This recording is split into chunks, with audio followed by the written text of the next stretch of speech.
Hey YouTube, my name is Ryan Hassan and I'm the guy behind Civil Craft Studio, where I make blue collar art that tells the story of construction companies, or at least just a snippet of it. In this video, which is my first YouTube video ever, I'm going to be showing the entire process of building these earth moving dioramas that hang on the wall. They have some nice LED lighting and it's sort of a shadow box style piece. I've never made a video like this before. I've been on Instagram for many years and Facebook, posting reels there and short videos, and they've gained a lot of traction. There's a lot of interest in them, and a lot of people have asked me over the years to make YouTube videos, longer form content. And it makes sense because these pieces, they take a long time to make. So what you can expect here is really nothing fancy. My editing skills are amateur at best, and I hope you guys enjoy, and I hope that I can continue making these videos for years to come. So like, subscribe, you know, all the classic YouTube things that you have to say, but it would help out my channel because I think I have like 100 subscribers now. So if you want to follow along and see more, please do so. Thanks for tuning in. So let's get started by unboxing the diecast models. These are 1 to 125 scale CAT 657G scrapers. And if you know earth moving, you know that these are the biggest scraper that CAT makes, and they're the exact piece of equipment that I wanted to feature in these shadow box style pieces. Luckily, I found these 1 to 125 scale models on Amazon made by Diecast Masters, and as well I got some from my local CAT dealer, which is Finning. The issue is with diecast models is that they come shiny and the machines look brand new, and while that looks good, that's not how I want them to look in this model. I want them to look like they've been working, and that's always kind of the first step with these models, is making them look like they've got a bit of wear and tear and that they've been used. But there's a fine line between making them used and look abused, and I'm really trying to stay away from that abused look. And so it's just kind of it's a balancing act, I guess. And so you'll see here that I'm using my airbrush to add weathering, or in this case I'm really just adding silver where that yellow paint would be wearing off, on the bottom of the bowl and over the top where the dirt's spilling over, and being careful to pay attention to spots where the paint wouldn't wear off. I add this bit of a lighter yellow color where the paint is starting to wear off, but it's not completely gone. And I'll be honest, I didn't capture all the steps that went into weathering these. I got a little lazy with my camera or forgot to turn it on. And basically I'm going to jump from this step to a machine that looks fully weathered, and you kind of miss out. So I'm sorry about that, but we'll try to capture more in a future video. Once the machines were weathered, I then added a screw in the bowl to kind of act as a anchor for the total boat razo to bond to really make sure it's secure in the bowl, which is going to simulate the dirt.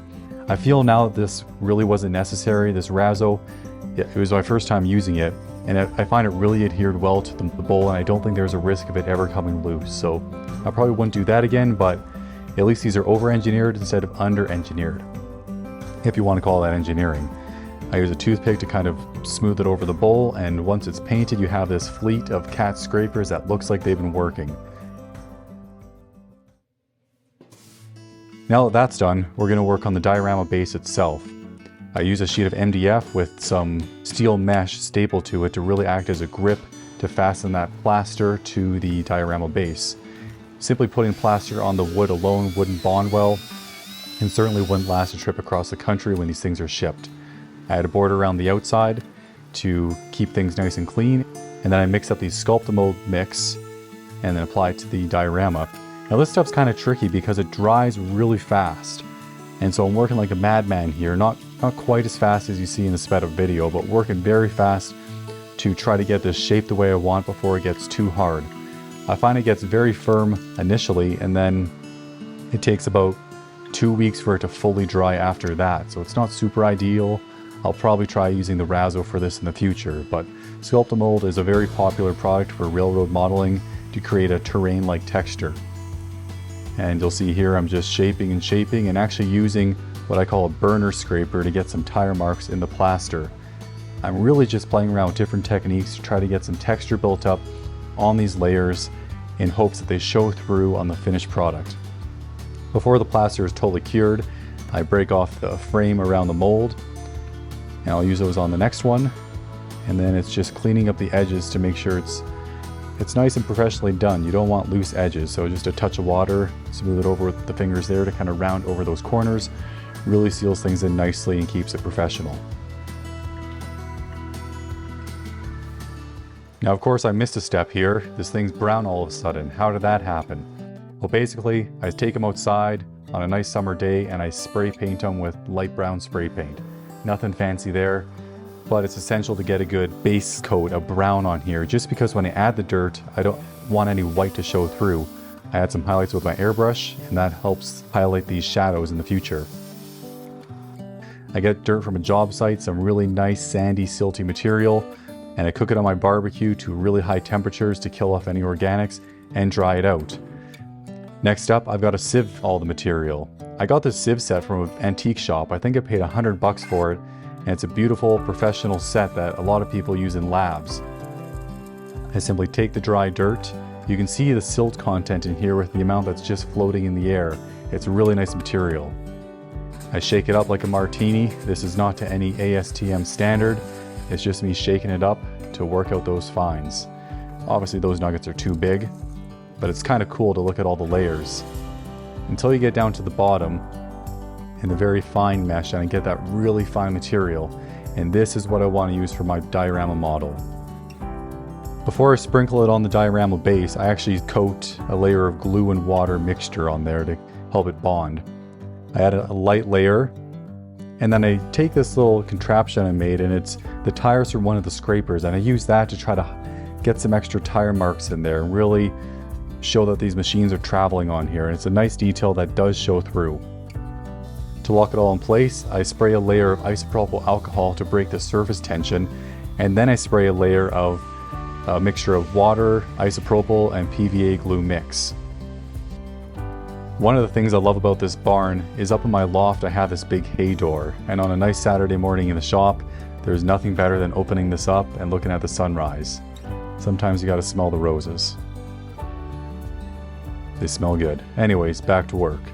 So let's grab one of these dioramas and start adding a lot of paint and depth to the terrain that we've created. Now, sandpaper works really well for adding highlights. You can use different grits to do different amounts of highlighting. Finer grit will obviously do finer highlights, but you want to be careful that it's not too coarse. So here I'm using 300, 600, and 1200 in different spots until it looks right. I then take my airbrush with a darker brown paint and I'm starting to add shadows. It's a long process, and it's kind of a dance between adding darker paints, light paints, sanding, and you're just going back and forth until you can stand back and look at this piece and believe that it looks real. And it takes me a while to get to that point. Now we need to fix these models to the diorama base. So I lay them out and I use toothpicks to mark where the wheels go. I then use that same wheel jig and I mark where the inside of the wheelbase is, and that's where I want to drill my holes. So I can wrap a wire around the wheels and fasten it through the wooden base. Every different type of model gets fastened differently, but I find going around the axles is a nice strong fastening point.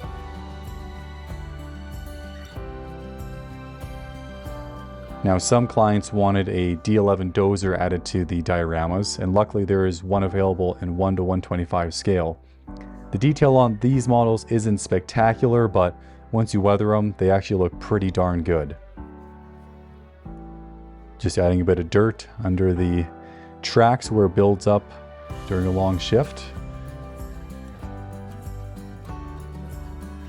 And of course, like any good documentarian, I didn't capture the rest of the weathering for that. I do think the dozer adds a lot to these models, and I think it's a great addition.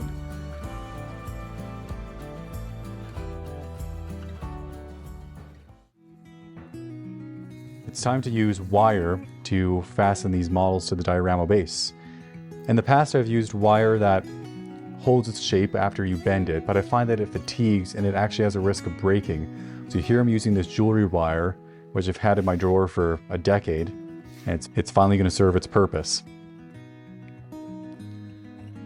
After I drill the holes, I feed the wire through and I tie it around on the back, and I actually used my domino to create a bit of a notch to tie that wire in to keep things nice and clean on the back side, which I don't show here, but it does help keep things tidy.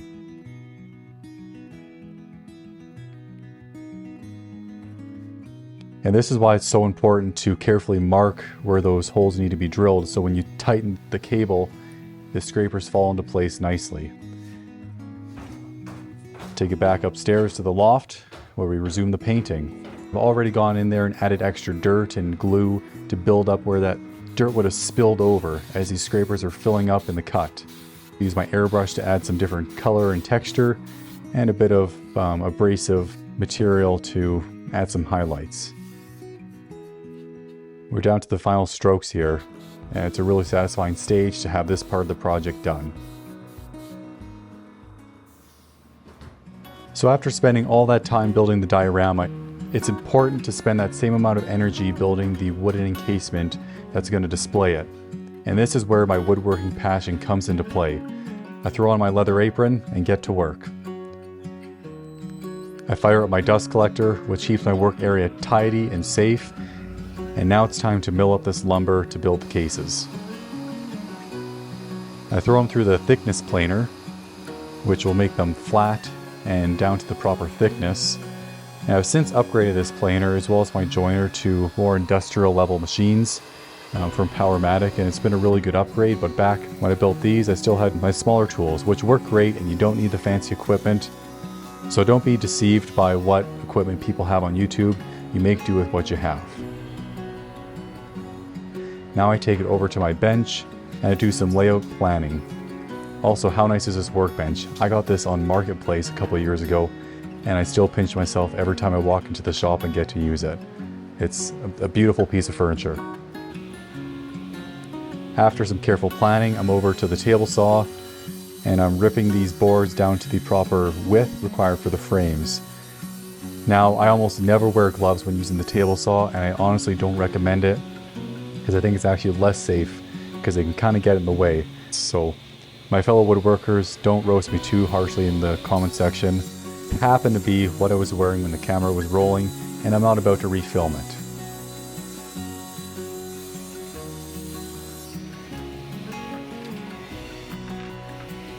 One thing I do is I'm always marking my edges to keep track of which edges are in which part of the process, because that does impact things down the line.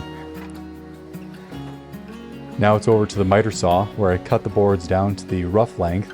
And by rough, I mean they're about 1/8 of an inch longer than they need to be. And that's because I prefer to cut them down to the final length when I put my miters on.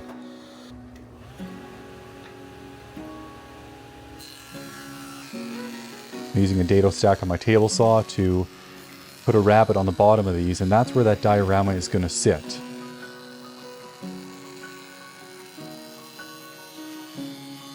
And on the router table, I'm using a 45-degree chamfer bit to add a bevel on the top, and it just adds a nice little professional touch that you'll notice when the piece all comes together.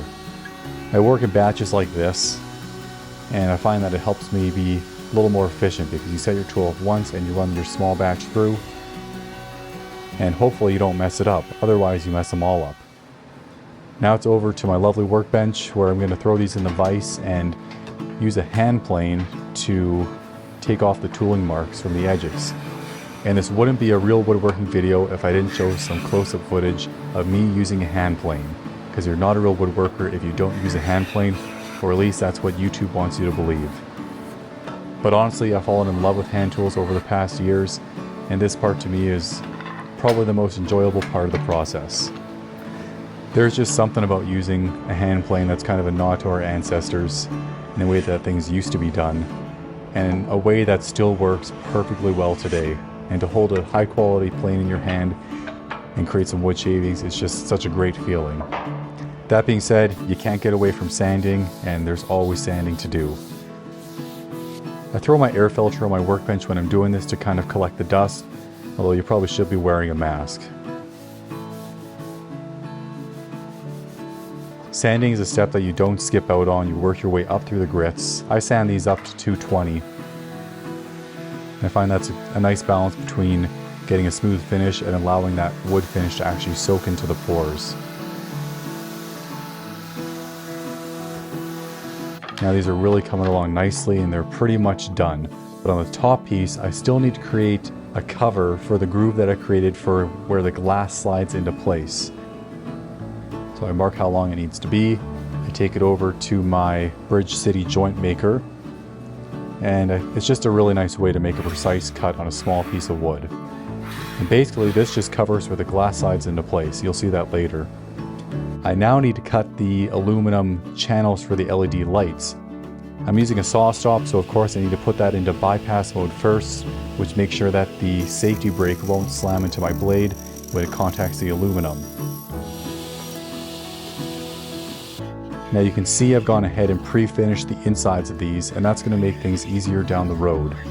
It's all about sequence of events when it comes to making these. Before gluing the aluminum channels into place, I use a hand plane and a scraper to scrape off the finish. And I'm scraping this off so the glue bonds properly. Here I'm using the thick CA glue from my buddy Nick at Boss Dog Glue, and that's going to help fasten these aluminum rails into place. They fit like a glove, and with a couple love taps from my mallet, they pop right into place.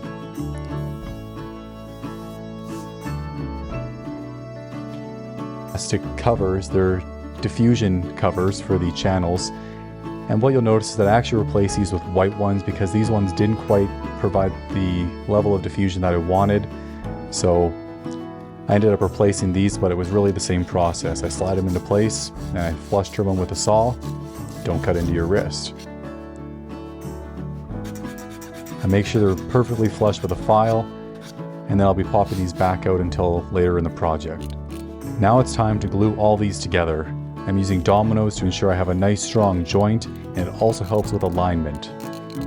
I didn't film the process of cutting the dominoes because I think there's enough domino content on the internet, and to be honest, I forgot to turn on my camera. Figured out a pretty good process of gluing these together to ensure that everything is lined up and perfectly square. Now, I've built up this collection of tools over 15 years of woodworking, so don't feel like you need all these high-end tools to start. You just start with what you have. That being said, I do have an affinity for nice tools. It's just something I love. These covers on the top of the diorama need to be able to be removed in the future just in case. And so here I've got them carefully fitted. Each one is custom fitted. I don't have a CNC yet. And here I'm just carefully drilling the holes and adding the nice brass screws.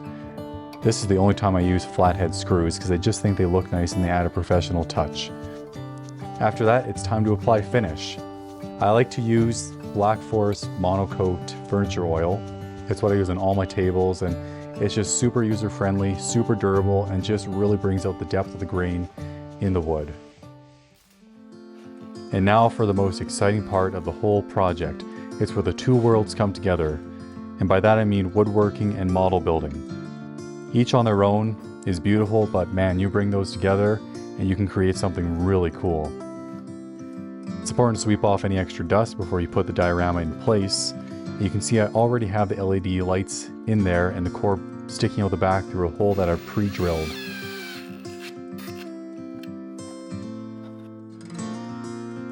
You'll notice that even the back of this is really clean. I think it's important when building something high quality that you put that quality into every aspect of it, even the back of it that's going to be up against the wall. And look at that, they have become one. It's a beautiful thing. Now for the final step, adding the glass. I like to use 1/8 inch thick tempered glass. I like tempered because it's strong and durable, and that's what you need when shipping a piece like this across the country. Now the tough thing about these projects and filming them is that once the glass is in place, it's really tough to film without getting glare, especially with the lights that I have in my workshop. But trust me when I say, when you see these in person, that glare is not an issue. And with a final cleaning of the glass, that brings these projects to completion, and I could not be happier with how they turned out. Here you have it, a limited series of custom hand-built earth-moving themed dioramas that you can hang on your wall, with LED lighting, mounted in a custom handcrafted black walnut frame, The equipment carefully weathered to embrace the realism and conditions of construction sites that help tell the story of blue-collar workers and really embrace what that world is all about. If you've made it this far in the video, drop a comment below telling me where you would hang this diorama in your house or your office if it arrived on your doorstep. That way I'll know that you made it to the end of the video. Drop any questions or comments below. I'm happy to help out where I can, and I thank you all for watching and for the support. Take care for now.